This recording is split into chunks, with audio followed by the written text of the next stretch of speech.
संघ राज्य क्षेत्रों के पर्यटन सचिवों तथा भारत सरकार के सभी अधिकारियों की यह बैठक मंत्री जी की उपस्थिति में मैं समझता हूं आतंकवाद को एक करारा जवाब है। कल से शुरू हुए इस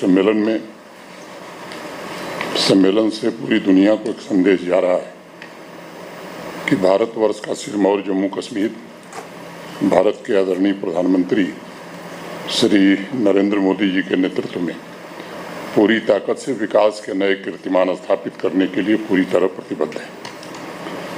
जम्मू कश्मीर में मानता हूं एक अजेय शक्ति है, अनस्टॉपेबल फोर्स है।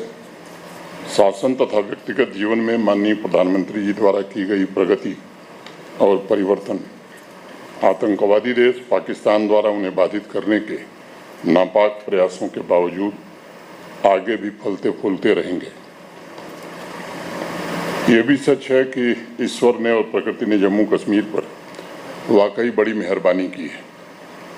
बर्फ से ढकी चोटियों, झिलमिलाती झीलों, सेबों से लदे हुए बाग, ऊर्जा से सुशोभित मंदिर, लहराते घास के मैदान, इन सबसे सजी हुई धरती प्राकृतिक सुंदरता, अध्यात्म और शांति का जीता जागता उदाहरण भी है।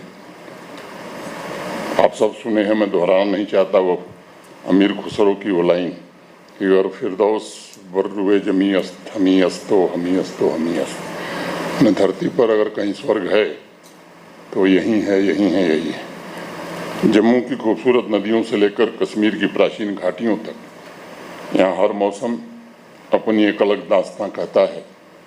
सिर्फ प्रकृति की सुंदरता जम्मू कश्मीर की पहचान नहीं है, कुछ लोगों को भ्रम हो जाता है। ये हजारों वर्षों से सभी धर्मों के लिए शांतिपूर्ण सह अस्तित्व की भी भूमि रही है। विश्व का एकमात्र शारदा पीठ भी यही है। इस धरती को माता वैष्णो देवी, बाबा अमरनाथ, आदि शंकराचार्य, योगिनी ललेश्वरी, शेखुल आलम ऐसे अनेक महान संतों का आशीर्वाद भी प्राप्त है। यहाँ की मेहमान नवाजी की चर्चा देश में नहीं बल्कि दुनिया में भी होती है, जो मुझे लगता है कि जम्मू कश्मीर को एक बेहद आत्मीय टूरिस्ट डेस्टिनेशन बनाता है। पिछले 4-5 वर्षों में मैं कह सकता हूं कि का भूतपूर्व परिवर्तन जम्मू कश्मीर में 5 अगस्त 2019 के बाद आया है। आप सब लोग अपने अपने संघ राज्य क्षेत्र से इसी सेक्टर को देख रहे हैं और इसलिए आपने भी गौर किया होगा जम्मू कश्मीर में टूरिस्ट की संख्या में लगातार वृद्धि हो रही थी। जहां देश में पिछले 5 वर्षों में करीब 2 करोड़ 14 लाख से 13 करोड़ कुछ टूरिस्ट आने शुरू हुए। मैं समझता हूं उस अनुपात में अगर देखें कि तो जम्मू कश्मीर की वृद्धि नेशनल एवरेज से काफ़ी ज़्यादा थी। आंकड़ों में मैं समय बर्बाद नहीं करना चाहता हूं, लेकिन 2024 में लगभग 2 करोड़ 40 लाख टूरिस्ट जम्मू कश्मीर आए थे। 22 अप्रैल की घटना ने इसको प्रभावित किया है, मैं उसका आगे जिक्र करूंगा। ये सिर्फ आंकड़े नहीं है। जम्मू कश्मीर को उस दृष्टि से देखना चाहिए कि 5 अगस्त 2019 के पहले जम्मू कश्मीर में किस वातावरण में और कितने लोग आते थे। मैं मानता हूं एक नए विश्वास, जमीन पर हो रहे ट्रांसफॉर्मेशन और जम्मू कश्मीर को एक फेवरेट ग्लोबल डेस्टिनेशन बनाने के लिए किए जा रहे भारत सरकार के अनथक प्रयासों का परिणाम है। 5 वर्षों में न केवल ट्रेडिशनल टूरिज्म सर्किट को जम्मू कश्मीर ने मजबूत बनाया, बल्कि adventure tourism, spiritual tourism, rural, of-beat और बॉर्डर टूरिज्म को प्रमोट करने के अनेक कदम उठाए गए हैं। प्रधानमंत्री जी के मार्गदर्शन में हर संभव प्रयास यहाँ हुआ है कि जम्मू कश्मीर आने वाले टूरिस्ट भारत के इस मुकुटमणि से एक अलग अनुभव, एक नए तरह का एक्सपीरियंस लेकर के जाएं और साथ में ही टूरिज्म में नित हो रही प्रगति का लाभ जम्मू कश्मीर के हर एक कोने तक पहुंचे। मैं समझता हूं ट्रांसफॉर्मेशन के इन प्रयासों का नतीजा है कि अंतर्राष्ट्रीय टूरिज्म के मैप पर भी जम्मू कश्मीर ने अपनी एक विशेष पहचान बनाई है और G20 के टूरिज्म वर्किंग ग्रुप की मीटिंग को मैं इसका टर्निंग पॉइंट मानता हूं। ये एक ऐतिहासिक घटना थी। आज़ादी के बाद से लेकर के और उस समय तक कोई इस तरह का इवेंट जम्मू कश्मीर में कभी हुआ नहीं था। जम्मू कश्मीर की ब्रांड पोजीशनिंग के लिए एक सम्मानित ग्लोबल प्लेटफॉर्म भारत सरकार ने उपलब्ध कराया। G20 की मीटिंग के पश्चात अनेक ऐसे आयोजन, मिस यूनिवर्स प्रेस कॉन्फ्रेंस, डल के किनारे फार्मूला 4 मोटर रेस का इवेंट, गोल्फ कोर्स में एशिया के सबसे बड़े sunburn musical festival, PGTI golf tournament, अनेक इस तरह के कार्यक्रम हुए। न सिर्फ जम्मू कश्मीर को इवेंट ऑर्गेनाइजेशन कैपेबिलिटी में वृद्धि दिखाने का अवसर मिला, बल्कि जम्मू कश्मीर लग्जरी इंटरटेनमेंट और ग्लोबल एंगेजमेंट डेस्टिनेशन के रूप में भी प्रस्तुत हो सका। आप सबने गौर किया होगा कि बीते कुछ वर्षों में जम्मू कश्मीर की टूरिज्म प्रोफाइल में भी बड़ा बदलाव आया है। पहले गुलमर्ग, पहलगांव, सोनमर्ग, अब मैं समझता हूं कि कई ऐसे डेस्टिनेशंस हैं जो देश के ध्यान में आए हैं। 2022 में ऑफ बीट डेस्टिनेशन को डेवलप करना जम्मू कश्मीर प्रशासन ने शुरू किया था। गुरेज, बंगस, लोलाब, ऐसे अनेक फेवरेट ऑफ बीट डेस्टिनेशन के अवार्ड भी पिछले दिनों भारत सरकार से जम्मू कश्मीर को मिले हैं। पिछले कुछ वर्षों में गुरेज हो, बंगस हो, बसोली हो, भद्रवा हो, सनासर हो, दूध पथरी हो या लोलाब वैली हो, यहाँ लाखों की संख्या में टूरिस्ट आए हैं। जम्मू कश्मीर में होम स्टे पॉलिसी जब बनी 2022 में, मैं कह सकता हूँ कि बड़ी संख्या में आज नौजवान उसके साथ जुड़े हैं। 2023 में पहला बुक विलेज देश में जम्मू कश्मीर में ही स्थापित किया गया था। गाँवों में सांस्कृतिक आदान प्रदान और आर्थिक उत्थान का एक नया मार्ग उसके कारण निर्मित हुआ। आप सबको जानकर प्रसन्नता होगी कि 20 जिलों में जो होम स्टे चल रहे हैं उसमें 65% होम स्टे महिलाएं चला रही हैं, उनका नेतृत्व महिलाएं कर रही हैं। टूरिस्ट की बढ़ती संख्या ने पॉपुलर डेस्टिनेशंस के इकोसिस्टम पर भी काफ़ी दबाव डाला है। इस चुनौती से निपटने के लिए जम्मू कश्मीर प्रशासन ने सस्टेनेबल टूरिज्म को प्रमोट करने के लिए भारत सरकार के सहयोग से एक मेजर इनिशिएटिव लिया है, जिसका नाम हमने स्प्रेड रखा है, strategic promotion and revamping of emerging alternate destinations. और इस स्ट्रेटजी के तहत 9 इमर्जिंग डेस्टिनेशंस को चुना गया है। जम्मू से भद्रवा, सनासर, बरादरी, रंजीत सागर लेक, पुंछ का लोरन, कश्मीर से बंगस वैली, कोकरनाग, उलर लेक और मानस बल लेक शामिल है।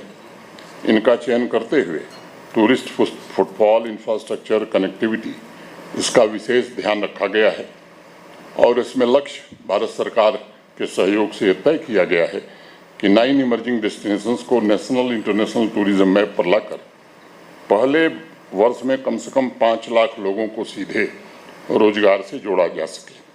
हाई वैल्यू टूरिस्ट कैसे अट्रैक्ट किए जा सकते हैं, इसके भी प्लान बने हैं। श्रीनगर में 146 एकड़ की ज़मीन टट्टू ग्राउंड हुआ करती थी, जो आर्मी के पास लंबे समय से आर्मी के पास थी। गृह मंत्रालय और जम्मू कश्मीर यूटी ने मिलकर के एक स्पेशल पर्पज व्हीकल बनाया है और गृह मंत्रालय उसे डेवलप करेगा और मैं उम्मीद करता हूं कि उसके विकसित होने के बाद शायद दावोस से ज़्यादा लोग श्रीनगर आना पसंद करेंगे। वो भी गृह मंत्रालय भारत सरकार का उसको देख रहा है। इंटीग्रेटेड और सस्टेनेबल टूरिज्म डेवलपमेंट के लिए इंस्टीट्यूशनल कैपेसिटी में वृद्धि कैसे की जाए, ये बड़ी आवश्यक है। हमारे यहाँ भी आवश्यक है, मुझे लगता है देश में भी आवश्यक है। 1-2 बातों का मैं जिक्र केवल करना चाहता हूँ। उदाहरण के लिए अभी बहुत अच्छा प्रेजेंटेशन हमने देखा है, बाबा अमरनाथ जी की यात्रा चल रही है।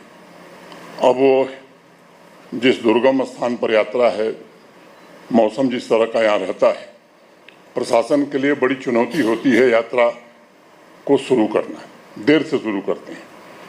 अब रोपवे बनाना प्रशासन चाहता है। मैं पिछले 1 साल से कोशिश कर रहा हूँ। ये कैपेसिटी हमारे पास नहीं है कि हम एक आदमी को कह दें कि आप बना दो, पैसे की कोई बात नहीं है। पता नहीं कितने लोगों से मैं संपर्क किया हूँ।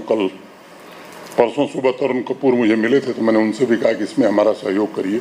2 फेज रोपवे, तो यात्रा की अवधि भी बढ़ सकती है, यात्रियों की संख्या भी बढ़ सकती है। ऐसे लोग जो चलने में असमर्थ हैं, ऐसे लोग जो दिव्यांग हैं, बुजुर्ग हैं, वो भी अपने आस्था के अनुरूप बाबा का दर्शन कर सकते हैं। एक यहाँ माता वैष्णो देवी का मंदिर है, रोपवे का निर्माण हो रहा है। रोपवे साझी छत पर जाकर समाप्त हो जाएगा। हेलीकॉप्टर सेवा वहीं चलती है, वहाँ से बैटरी कार भवन तक नहीं जाती है क्योंकि मार्ग की चौड़ाई कम है। अब देश में जितने भी सरकारी संस्थान हैं भारत सरकार के और यहाँ के, मैं 1 साल से कोशिश कर रहा हूँ, किसी ने मुझे इसका सलूशन नहीं दिया कि बिना ब्लास्टिंग के, क्योंकि वो जो माउंटेन है वो बड़ा फ्रेजाइल है। अंततोगत्वा हमारे एक मित्र हैं, बाहर रहते हैं, इसी क्षेत्र में काम करते हैं, वो आए थे तो उन्होंने मुझे सलाह दिया कि यहाँ टनल बनाइए। तो ये कैपेसिटी जब तक देश की नहीं बिल्ड होगी या हमारे जम्मू कश्मीर की नहीं बनेगी, तब तक मुझे लगता है कि ये कठिनाई हमें रहेगी। तो मैं आदरणीय मंत्री जी से, भारत सरकार के सभी अधिकारियों से मैं विनम्रतापूर्वक आग्रह करना चाहूँगा कि इसमें देश की भी कैपेसिटी बढ़ाने की आवश्यकता है ताकि राज्य और संघ राज्य क्षेत्रों को जल्दी से जल्दी, क्योंकि इसमें जितना समय जाता है, ब्यूरोक्रेटिक हर्डिल तो एक अलग बात हुई, हम तय ही नहीं कर पाते हैं कि बढ़े कैसे। इसको तय करने में जो कठिनाई आती है, जिन लोगों ने भी अपने यहाँ काम किया होगा, मैं समझता हूँ मेरी राय से सहमत होंगे। वो एक अनुमान के मुताबिक स्प्रेड प्रोजेक्ट के द्वारा आने वाले 2034 तक 11.04% CAGR पर SGDP 17,522 करोड़ रुपए से बढ़कर करीब 50,000 करोड़ रुपए होगा। ये भारत सरकार के सहयोग से हमारे यहाँ ये प्रोजेक्ट बना है और मैं समझता हूँ कि और भी अनेक प्रयास हो रहे हैं। समय कम है, मैं आपका समय ज़्यादा नहीं लेना चाहता हूँ। उरी हो, केरन हो, तीतवाल हो, सुचेतगढ़ हो, ऐसे अनेक बॉर्डर टूरिज्म के डेस्टिनेशंस भी पिछले 5 वर्षों में बने हैं। लंबे समय तक जम्मू कश्मीर और बॉलीवुड एक दूसरे के पूरक थे। 3 दशक से ये नाता टूट गया था। 2021 में नई फिल्म पॉलिसी यहाँ भी बनी, हलचल बढ़ गई है।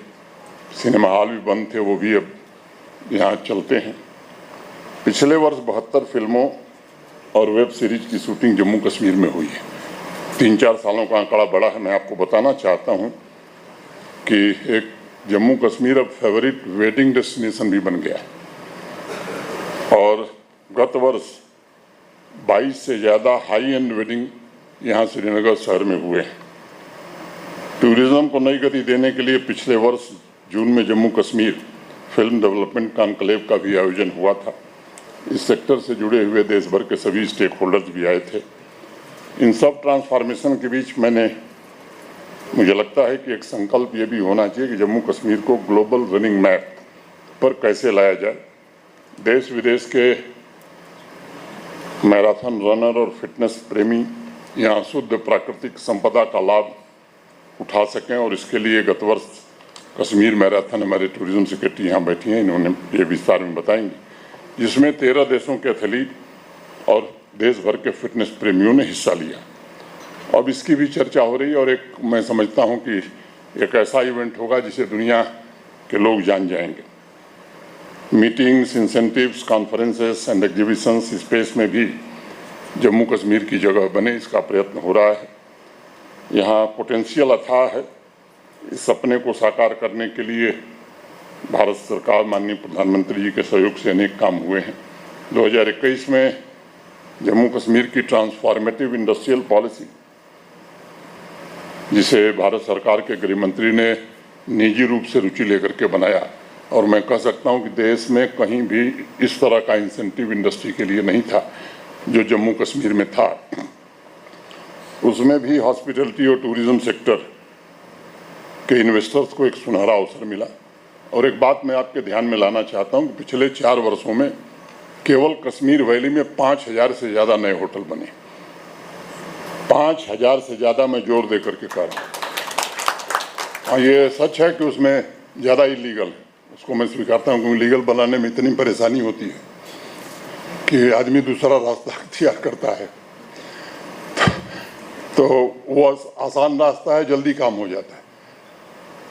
और अगर 10 करोड़ आप एक होटल पर मानिए, क्योंकि 100 करोड़ 200 करोड़ कुछ छोटे छोटे हैं, तो 50,000 करोड़ का ये इन्वेस्टमेंट, इसमें 90% से ज़्यादा कश्मीर के लोगों का इन्वेस्टमेंट है।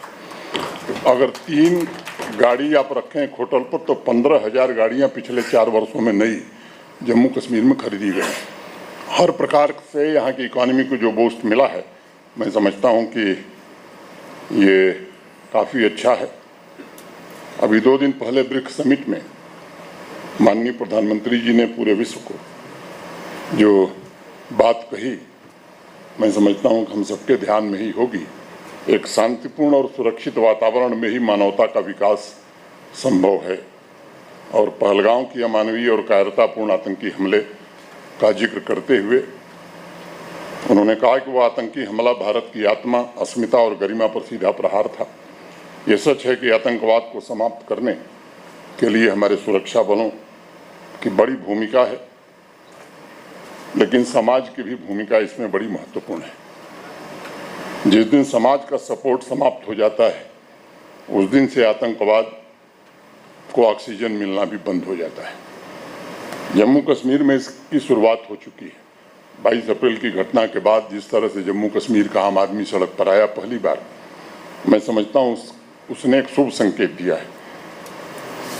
और चाहे वो किसी भी और स्पॉन्टेनियस रिएक्शन था, उसमें किसी ने कुछ किया हो ऐसा मैं नहीं मानता। कई हफ्तों तक जम्मू कश्मीर की सड़कों पर बड़े पैमाने पर इसका विरोध हुआ। समाज का हर वर्ग इस बात को स्वीकार कर रहा है कि जम्मू कश्मीर का भविष्य भारत के साथ है, पाकिस्तान। और इस आतंकवाद जम्मू कश्मीर का सबसे बड़ा दुश्मन है, जिसने लगभग 32 वर्षों तक यहाँ के तरक्की के पहिए को रोक रखा था। मैं मानता हूँ कि अब वह दिन दूर नहीं है जब चारों तरफ शांति होगी और धरती का स्वर्ग पूरी तरह से आतंकवाद से मुक्त होकर टूरिज्म सहित विभिन्न क्षेत्रों, विभिन्न सेक्टर्स में अपने पोटेंशियल का पूरी तरह से उपयोग कर सकेगा। समाज अपनी आकांक्षाओं की भी पूर्ति कर सकेगा, क्योंकि क्षमता, टैलेंट की कमी यहाँ नहीं है। एक बार मैं आप सबके प्रति हृदय से कृतज्ञता ज्ञापित करते हुए, माननीय मंत्री जी का विशेष रूप से अभिवादन करते हुए, भारत सरकार और सभी संघ राज्य क्षेत्र के जो अधिकारी आए हैं उनका अपनी ओर से, जम्मू कश्मीर प्रशासन की ओर से फिर से स्वागत करते हुए अपनी बात पूरी करता हूं। धन्यवाद। जय हिंद, जय भारत।